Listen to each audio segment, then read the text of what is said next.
In today's video, I'm going to teach you how to set iTunes and App Store purchases to require password for iPhone. Alright, I'm on the home screen right now and we're going to do this through screen time settings, so purchases will always ask for a password. First, I'm going to open the settings app, the grey gear icon. If it's not on the page you're on, just swipe left or right until you find it.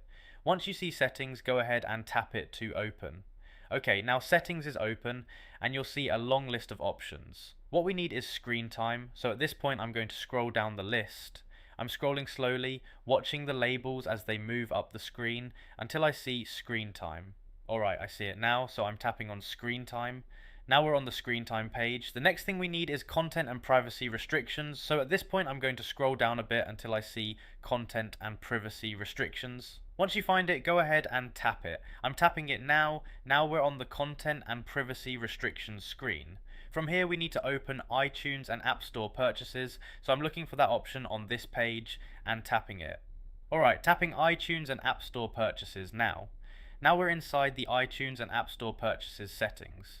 On this screen, look for the section that says require password. This is where you choose when your iPhone asks for a password for purchases. So at this point under require password, I'm going to choose always require.